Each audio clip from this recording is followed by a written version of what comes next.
Hello, it's Wednesday the 31st of May. What we're doing today, we're going to be verticutting for the first time this lawn this year. If you remember about 2 months ago, maybe just a little bit over, we gave this a really good renovation, we scalped it and then we top dressed it, overseed it, etc, etc. Fed it, we've seen all that. Well, today it's all kicked in nice and bonnet. It's just been so dry over the last 3 weeks. I think it's getting on for 4 weeks since we had some serious rainfall, so this has had a lot of auxiliary watering, which has made my time even more precious, hence why there's not been as many videos, just because I'm so busy watering. But we're going to be getting on with our verticutting attachment today, so let's show you how this works now. Okay, so why are we verticutting? What we're trying to do is thin the lawn out, because we've had a lot of growth over the last few weeks. We're putting a lot of water on. There's a lot of heat around, so that means our disease pressure is a lot higher. So what we're trying to do is reduce our chances of a disease outbreak. Because we don't really use fungicides anymore, because they're being taken off the market one by one, I'm trying to move forward without those. So we've got to do things culturally now, and this is one of the things we're going to do. So let's have a look up close how it actually works. Okay, so what we've got is we've got all these blades on here. The standard Alec cartridge comes with half as many on, but I've just got this prototype where there's more on them. They're a little bit thinner, so they are bending quite a bit, but that's what we're doing, we're just testing it out. But they do bend back quite easy. Well, going forward, they might have to just be made of a bit thicker steel. Now what we're doing is, with these just ride over the surface, they don't enter the soil at all. They might do in places where there's a bit of undulation in terms of the grain might be a little bit higher, but on the whole, we literally just want to ride this over the surface, and what we're trying to do is remove all the side shoots. And this, what this will do is it'll open that surface up so wind can get through, air can get through, and the water can penetrate a bit easier when we put it on, and that'll obviously enable products to get through as well. So let's put it to action. Okay, if you remember, we're just going to put the cartridge in. Very easy, just goes in like any other Alec cartridge in any other mower, but this is slightly different. Is you have two things here. There's no bolt or anything that you need to undo, which is a great thing for me, and that just then locks in. The self-propelled mechanism or anything won't work unless that is in the lock position. So if you want to move it about once you've taken the blades out, like I do, because I just want to move it about without anything in there, make sure that's in lock, because the self-propelled mechanism won't work. So that's that, very simple, very quick. Love that aspect. That's my favourite part of this mower. Okay, so now we've got our cartridge installed. What we're going to do is we're going to use this knob on top in a anti-clockwise position, and we're just going to move it down. When you're using any of the brushes, the scarifiers, the verticutters, etc., you go off this gauge here. So what I'm going to do is, if we remember at Howard's, we just did it on 0, and that was quite enough. So I'm just going to put that on 0, and we'll have a little bit of a run with it. And if it needs to be reduced, what we can do is we can just drop it down a little bit. But what we don't want to do is start on 10 and then rip the lawn up and go, oh, we'll move it back up. You can't stick it back on, but we can always take more off. So just remember that for the attachments, this for your cutter.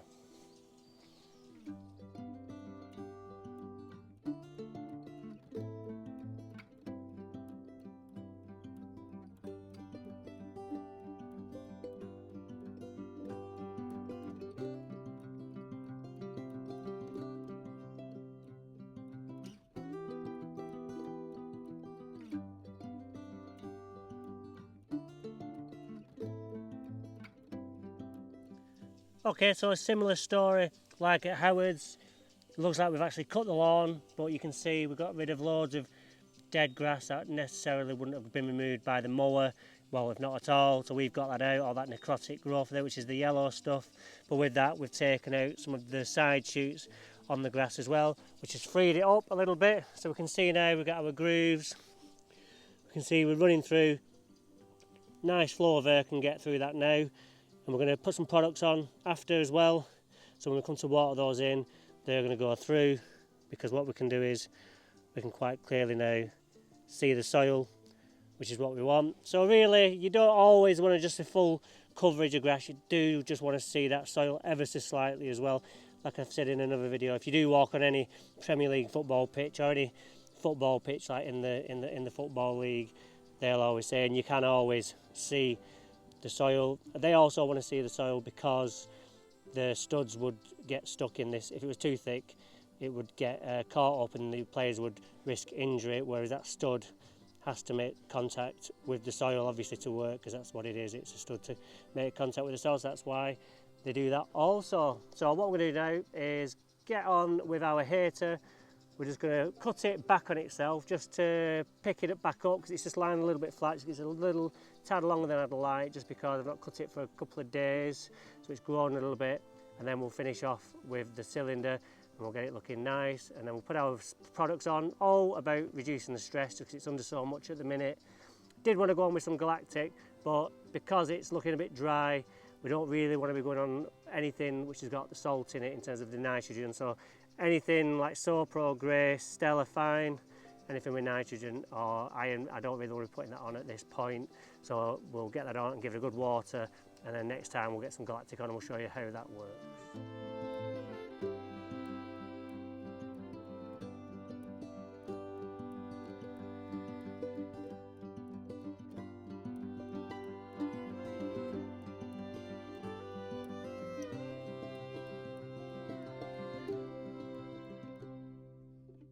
Okay, I seen a tweet or a post by Alec the other day, and it showed this guy doing a cartridge change in under 10 seconds.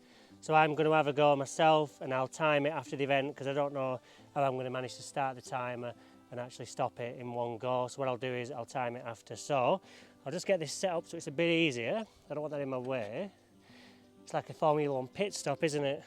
What we should have is like a Top Gear leaderboard, like on the Gambon racetrack thing. We should have our own, but I'll hit one with the how fast you are, that'd be good. So I'll leave that down and then we'll unlock it. So let's go. 1, 2.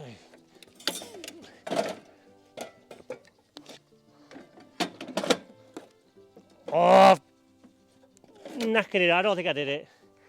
I started panicking. So maybe next time I'll see how it went, but I don't think that was under 10 seconds. I really thought I was really good with that, but the pressure got to me and I panicked. And I started doing things wrong. So as the season goes on, hopefully we'll be able to do it better. So anyway, let's do what I'm good at and let's get some cutting done. Okay, now the blade's back in. Remember, we need to not forget to move this back up, because otherwise you're just going to scalp your lawn. So always remember to move this back up. We're going a clockwise rotation now. And what I'm going to do is I'm just going to go up to 22. I've been cutting it at 20. So I'm just going to go to 22.5 because of the weather. And this is the great thing with the Berenberg Extreme, is that it's so versatile. We can leave it long and then we can go short. I don't like it from 25mm to 8mm overnight, but we've got the versatility to do it over time. Whereas with like a full rye, you're literally stuck at 25, and the minimum you can go with that really is 22. I mean, some go to 21, 20, but yeah, I think you're pushing it with that. It doesn't look as good, and you just end up with really like stubbly growth. So with the Berenberg Extreme, which I use, that doesn't happen. So we're going on at 22.5, and we'll get right.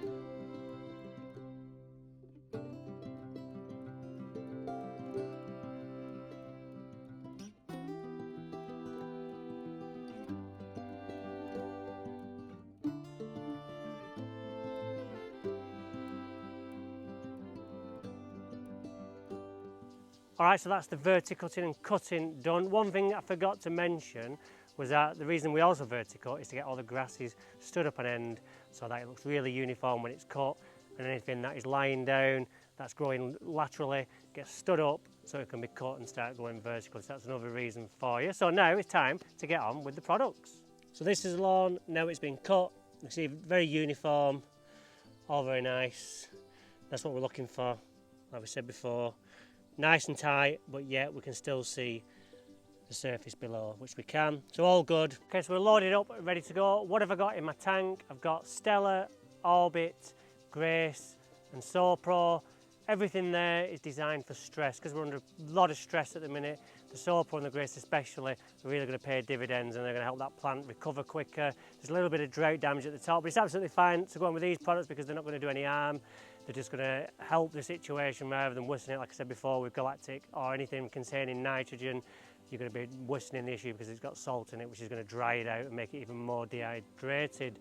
So I've gone on, it's 2mm each per product, per square metre.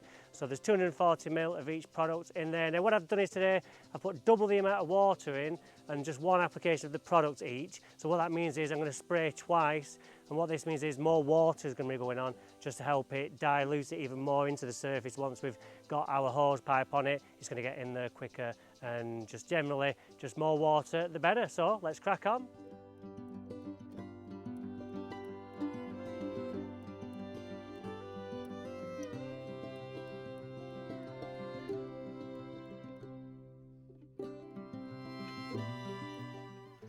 Okay, so now this needs watering. Now when I say watering, I don't just mean like a little flick with the hose and that's watered. We need like a sustained period of time where the water's getting on. You rely on the weight of the water on top of the droplets that you're putting on one after the other to create the weight to force it through. If you just blast the surface, all that's going to happen is it's just going to sit on the leaf and the sun's going to dry it out, so you've not actually done anything, because what you're trying to water is the soil, not the actual grass. Like grass won't take watering via the leaf really, so you want to get it into the roots.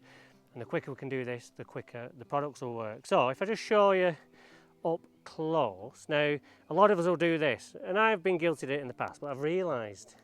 Right, so I'll turn the hose on.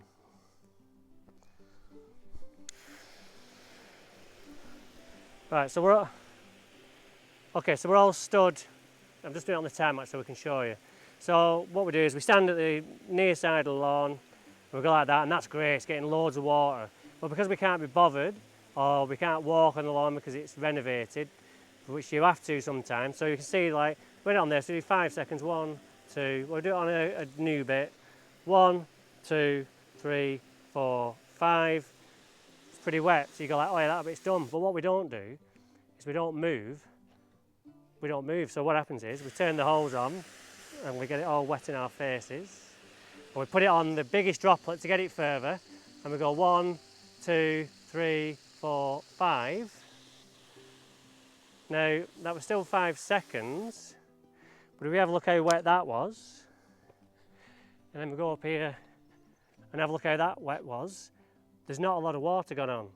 And what will happen is, that's what's happening, you're not putting enough water on when you stand at the far end of the garden, water on the other end. And also, it's a heavier droplet, so if you've got any seed on there, it's just going to bounce on it and displace it out of the way. And if it's near the edge, it'll just wash it off. So it's all about doing the watering properly and actually watering on top like that everywhere. So you get that downward, like almost like rainfall action. So I've just picked that little tip up just from years of doing it, and I've just passed it on today, absolutely free of charge.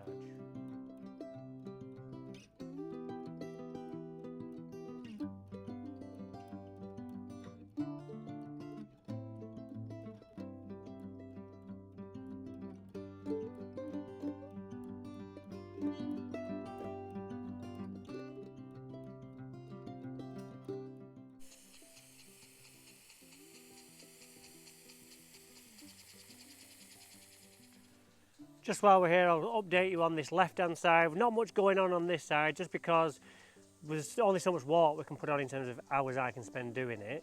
So we're just kind of keeping this one alive for the time being. Still looks half decent. It's due a feed, so that'll be going on. As soon as we get a break in the weather and some decent amount of rain, we'll get some on. But yeah, it's looking good. It's not been cut with a cylinder yet, only with the rotary, but it's still looking really nice and tight. Probably could do with a verticut, maybe do that next time when I've got a bit more time. Well, yeah, just keeping it alive. It's just a little bit dark there just because it was a bit dry when we came, along the curb, along here as well. But yeah, not looking too bad considering this hasn't hardly had anything on it, just the products you've already seen me put on, and I have put on a dose of Equilibrium as well, which I have filmed, but I just haven't done a video yet to show you me doing it. But that'll all get done when we get round to getting this one up and going properly. But it's just waiting on that rain to come, because it's not even forecast rain for the next week at least. It's just blistering. It's just full sun on the weather forecast in the next week or so. So my daily task now is just going to be watering, and I've not even got around to scarifying some of my lawns yet, which I've normally done by now. I'm well aware of, but this year has just been so weird. It's been coldest March, wettest April, driest May, and you know there's no sign of that ending. So let's just keep doing what we can. And today it's this side. And I think you'll agree it looks really good. Alright, that's this video done and dusted. Little insight into verticutting for you. Or you've enjoyed it and learned something, and you can maybe put it to practice in your own garden. But the only tip I've got for you at the minute is just keep watering. If you've got a wetting agent, get that on as well. That'll help that water get through to the roots. So it's just water, and cut when you need. Leave a little bit longer just to protect it from the heat. And that's all we can do until we get that break in the weather. I don't know what it's like near you, but let me know in the comments what weather's like near you, so I can be jealous if you've got rain. But you know, as it's up, it's been sunny all the time. Love blue sky days, good for the mental health. So let's join me next time when we're doing something else lawn related on Daniel Hibbert, Lawn Expert. Bye for now. And if you've missed part 1 of this video, that's up there now, so you can check that one out and see how we got to this point. But until we meet again, take care.